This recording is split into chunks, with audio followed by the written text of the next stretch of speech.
Yeah, I've had people shout shit at me. I've had people. The one thing I've never. It's funny because people always say it, but I'm like I've never seen it or experienced it. Is people go, one time I was at a show and this guy stood up and said, I'm like I've heard people generally don't go, hey, fuck you. Yeah. They don't. They generally just go, fuck you, from their seat. Right. And I've had people shout a myriad of things, but never stood up first. And it's just funny whenever I hear people go, this one guy stood up, and I'm like, he probably just said it. And I get it's like a formulaic thing. You're like, people can understand this better because they've heard it before. But I'm like, or just be original. That's the thing I tell every fucking young comic. That there's three things to comedy. Masochism, delusion, and originality. You need an ungodly amount of masochism, or you need to be a masochist and able to be self-delusional. Yeah. Because you need that to get by in this fucking business. You need to be able to lie to yourself a lot, and know that it comes from a good place, and know that the lie is actually not. You're not lying to yourself as much as you are encouraging yourself. Right. But that there's just going to be times where you have your bad times. You know, your fucking rough months. You have your times where you're just like, what the fuck am I doing? You know, or especially, I mean, you have that now, but it's different now. Because now it's just like, fuck, you do it for so long, it's just who you are, right? Yeah. And you do it for so long, it's who you are, it's what you do. You figure it out. But like early on, when you're coming up, you have those times where you're just like, I just want to walk away from it all. I fucking hate it. Yeah. Everything sucks.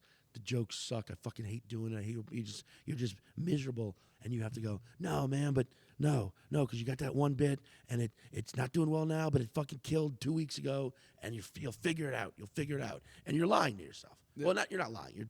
You're deluding yourself. You know what I'm saying? You're telling yourself like you can do this, when in reality you should maybe walk away, but you don't walk away. And then in reality you're like, fuck it, I didn't walk away. Now I can never walk away, and you can, but you know what I'm saying? You just sort of like. And then the masochist part, you have to like be able to inflict pain on yourself because it's painful, especially that first decade is hard. Yeah. You know what I mean? Because like I know comics who succeeded pretty early. You know what I mean? Like 3, 4, within 5 years. In that first 5 years, they made it somehow. They got cast in something. They got on a show. They started touring. You know, it can happen at different. Ralph Barbosa, he's a younger guy. I mean, I think I don't know how I think he's been doing longer than that, but he's a young comic. Yeah. But he had a set on Don't Tell or whatever it was, Blow Up, and he's hilarious. He's a great comedian. Yeah. Very funny dude, very nice dude, and like it can happen like that. I also know fuckers who it took a long time, and then they eventually happened. You know, right. But it happens at different speeds, and. That's the part that'll fuck you up the worst. Yeah, is when you start comparing yourself to your peers. Don't do it. It's a pointless venture. But it's part of the masochist part. Yeah. Is like because you're gonna do it. You're gonna look at what your colleagues are up to. You're gonna see some of them succeeding. It's gonna make you insanely jealous. And all I can say is find a way to turn that into motivation.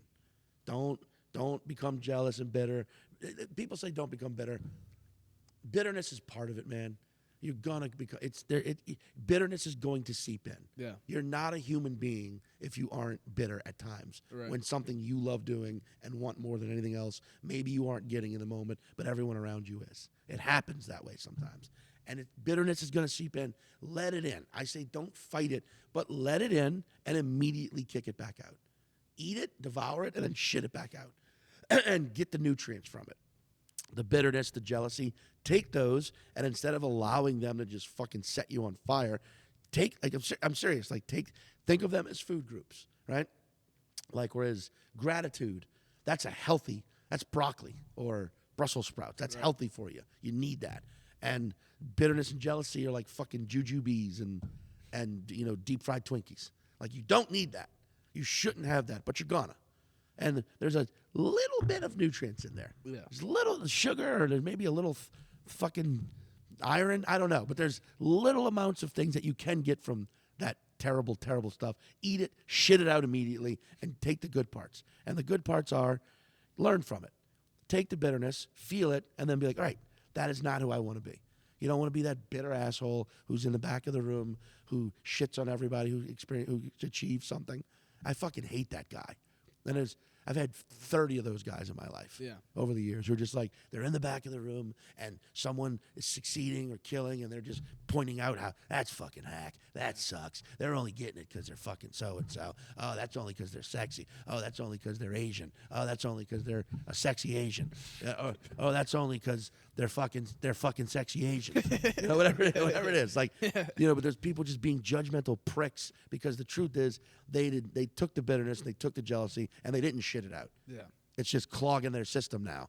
And they're just constipated with more and more jealousy and more bitterness, and eventually they disappear. They always disappear. Right. Those fucking guys never make it through. Ever. In my experience.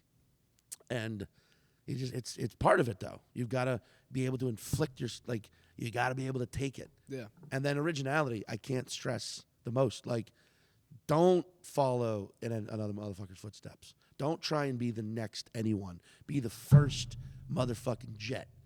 You know what I'm saying? Be the first. Like, that's what sets you apart. I see it.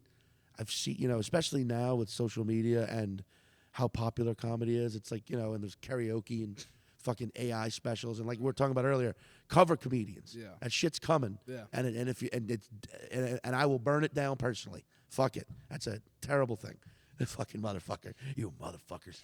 Unless I get a cover comedian one day. You want a Sean Patton cover? Well, they're covering me. Well, come on, man. They're just, you know, they're showing. Well, let me see how good he is. Does he do the bit good? Does he do the act out? You know, I mean, the original cover comedian was Gallagher's brother. Wow, true, yeah. Gallagher 2 or whatever. Yeah. You know, there just weren't enough watermelons out there for both of them. But, wait, is Gallagher dead? I think so, yeah. No, R.I.P. But still, smash watermelons on stage. Yeah. That was his whole thing. That's almost all I know about him. Exactly.